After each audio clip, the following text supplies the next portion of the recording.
In today's video we are taking a pretty static groove and give it some variation, make it come alive. Hey, my name is Florian Busse from Parallel Audio, and today I'm happy to show you some of my techniques and tricks in groove production. Every single sound that I use in this project is from a new sample pack called Percussive House. All the infos are in the description, but let's have a look now. So here's the project, and with the first technique we extend the loop length of different sounds and also use different loop lengths, so not only 2-bar, 4-bar, 8-bar loops, but also loop lengths in between. I start with the kick drum.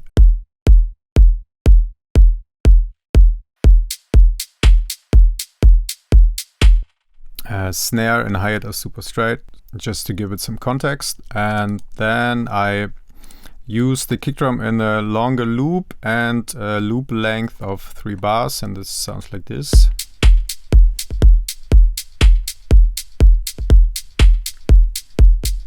So a bit more happening. Then we come to the tom sound, and this used to be this very short loop. 1 bar, sounds like this.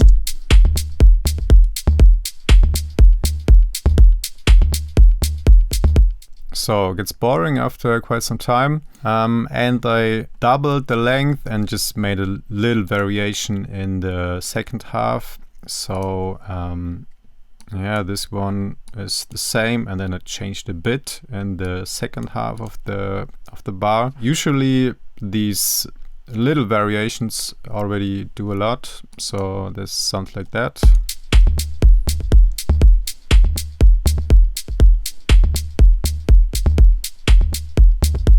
And then we have a second tom sound, and here I started off with this short loop again, sounds like this.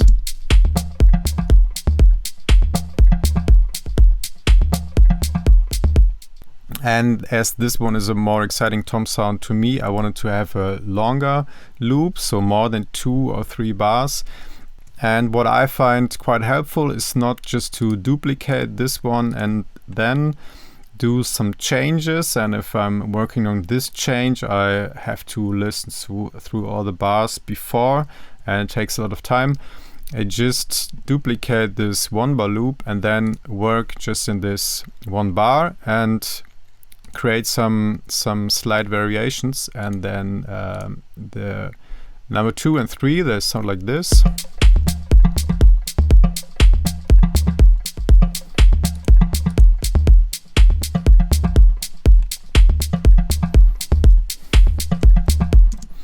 And when I took some time to create these little variations, I just can use these small pieces and make a longer loop out of this just by playing them randomly one after another.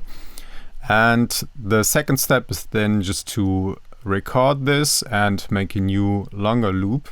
And I just did this in the arrangement view, made this recording of a random following of these variations, and then you can just consolidate this one and make it a new long loop, and this one is now 8 bars long. The next thing I want to show you is to use automation in drum loops, and this especially makes sense if a drum loop or a drum instrument is playing many notes, so you don't want to have every single note sound exactly the same, but have variation in the sound. So this is 16th hi-hat.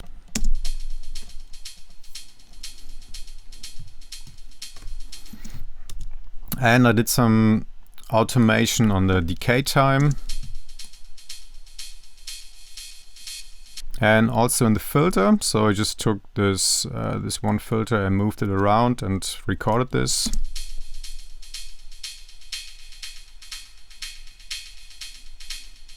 In the end it looked like this, like a slight automation on the decay time and also on the filter, on the EQ8.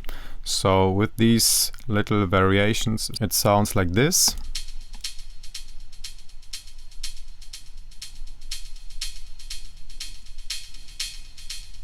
Yeah, so it's always the same sample, but now there's a bit of movement with these automated parameters. The next instrument is this percussion sound. Sounds like this before. So not much happening, and then I automated this bit crush redux effect from Ableton and also two Synth effects. So this one is a reverb and this one is a delay.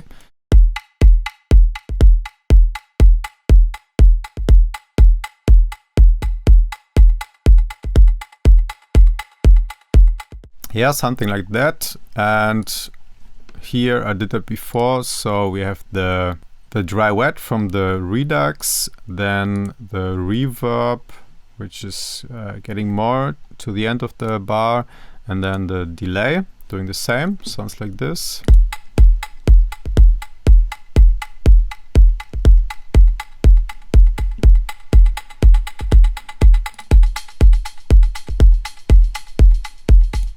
And the third technique I want to show you is to use different drum sounds, percussion sounds as fills. So they only play here and there every 2, 5, 8 something bars. So you don't really get at what time they are playing, how long the loops are, and there's always a bit happening, also kind of ear candy sounds.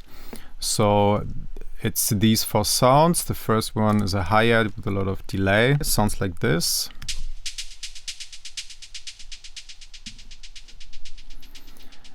And this one is playing at the beginning of a 4-bar loop. So these drum fills usually make sense at the beginning of 1 or 2 bars or at the end of 2, 4, 3 bars, something. Second sound is a snare drum, sounds like this.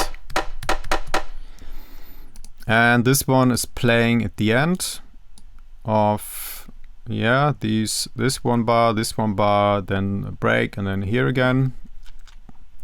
Then we have this castagnette percussion kind of sound, woody woodblock kind of thing, and this one is playing at the end of this bar. And the loop length is 3 bars, so it's again the loop length that is out of this 2, 4, 8 thing. And then we also have these percussions with lots of room, lots of delay, and they only play all after 4 bars, so it's an 8-bar loop. Here's one fill and there's another longer fill. So I turn them on one by another, starting with the hi-hat.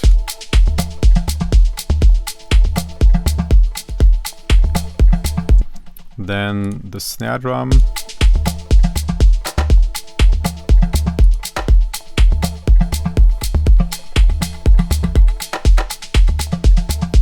Yeah, here I have 5 bars, so it's again a different loop length. Then I have this third sound.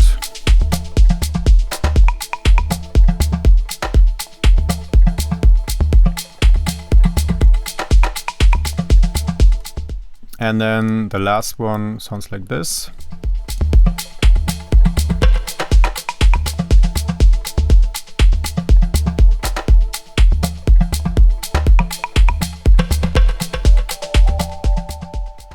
So that's it. One thing I would recommend is this. So if you have different fills, this one has 8 bars, this one has 3 bars, the snare has 5 bars, and the hi-hat has 4 bars, so you don't really know when what sound is playing.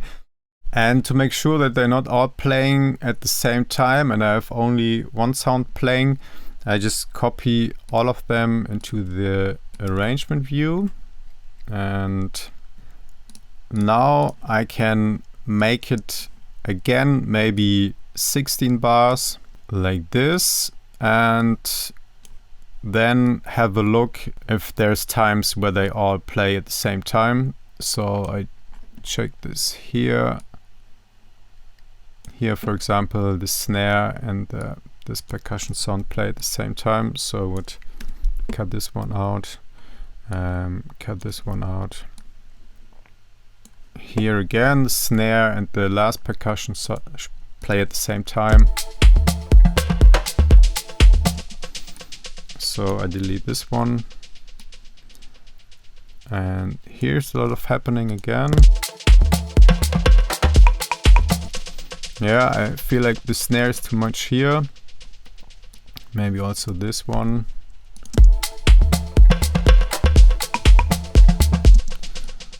So to make it not too busy and have too much playing at the same time, I would just cut some notes, and then you can consolidate these new MIDI clips and just copy these 16 bars into the session view again, and then use these ones.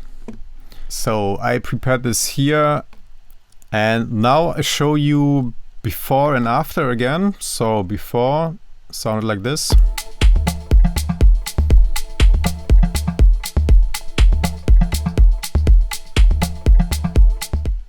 Nice drum sounds. It's kind of interesting, but after some time you just get the loops and what they're playing, and it's too repetitive. And then with these variations, so different loop lengths, longer loops, automation on the hi-hat and on this clave percussion, and a lot of drum fills, it sounds like this.